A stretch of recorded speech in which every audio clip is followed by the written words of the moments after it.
Hi everyone, welcome back.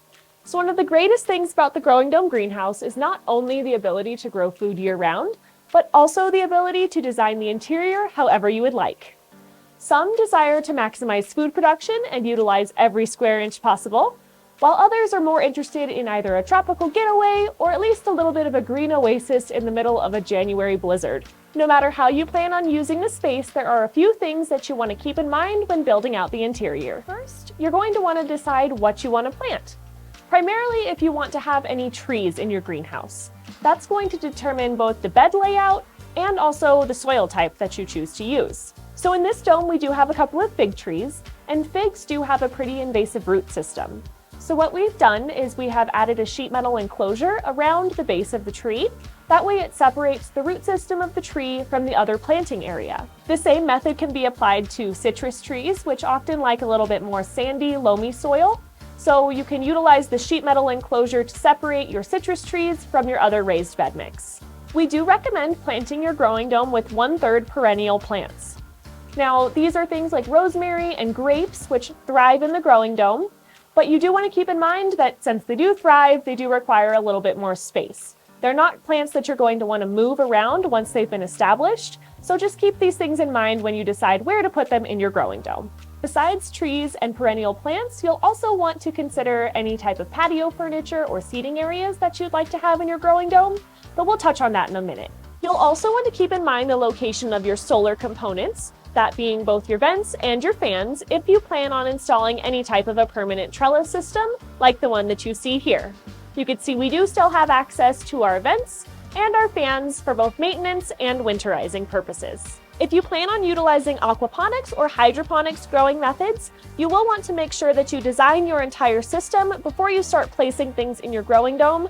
That way you can accommodate for both your cistern and any pumps that are needed while still maximizing your growing space. Your flooring material can also help aid in the thermal mass within your growing dome. So in this dome, we have both large stones and small pebbles. You can also utilize pavers, but this is a great way to both warm your dome in the winter because the heat will absorb into the stone, and cool your dome in the summertime because you can just spray this down with the hose and it will create a cooling effect. Before you get too far along in the design process, as our longtime dome owner, Claudia Stover, likes to say, you're probably going to want a place to plant both yourself and a friend. So here we have a seating area that's centrally located. It's a bench that we have built into our raised bed using the same materials, and we can utilize this for sitting or also for starting plants. Other customers prefer to have their seating areas located near their pond so that they can enjoy the tranquil sounds of their solar water feature.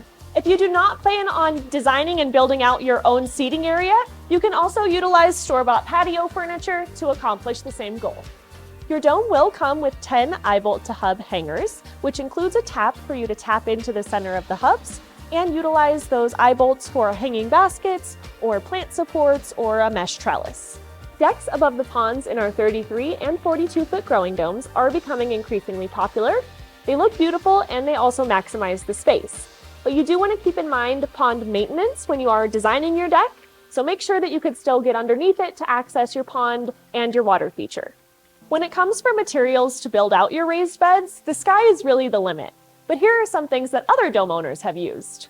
Rocks, corrugated metal or culverts, pavers, stucco, logs, pallets, individual pots, weeping beds, hanging pots, cedar, redwood, or Douglas fir. Or you can get creative and resourceful and utilize things that you have around your house, like an old clawfoot bathtub, or even a dresser or a wheelbarrow. Pro tip! To make your inside of your dome a little bit more enjoyable, we do recommend installing screen doors. This is going to help provide your growing dome with proper ventilation, but helps to keep the not-so-friendly insects and also critters like squirrels and chipmunks outside of your growing dome. We do recommend sourcing your screen door and having it on site before you actually install your pre-hung steel door that comes with your growing dome kit, as this will make it easier to make any of those little adjustments needed for the screen door to fit. And that's your pro tip. Here we are in our brand new 22-foot growing dome. We are utilizing this dome to maximize food production, so we don't necessarily have a designated seating area, but we have created this little keyhole in the center bed, both to make it easy to access all of your plants and also gives you a space to put a chair here if you would like to sit and enjoy a nice cup of coffee in the morning. So we are starting off with planting the perimeter beds in this dome, and that is primarily because we are waiting on the arrival of our fig tree. The fig will eventually be going here in the center bed, but on the southwest side, to help provide shade to the growing dome. And because of that, we're kind of waiting to plant this center bed until we have that fig in here.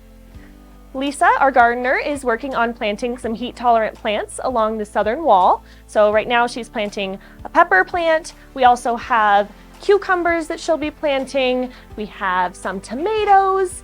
And then over here, we will be planting a bunch of different peas. And as you can see behind me, we have chosen to use temporary trellises in this dome. That way we have options to move things around as the seasons change. We hope that you found some helpful information for designing the interior of your growing dome. If you're looking for more inspiration, please check out our Facebook groups. We have Growing Dome Enthusiasts, which is open to all, and we also have a designated group just for owners, which is called Growing Dome Owners. You can also check out our website, and if you just search raised beds in the search bar, you'll see all kinds of inspiration and different designs. Thank you so much for watching, and we'll see you soon.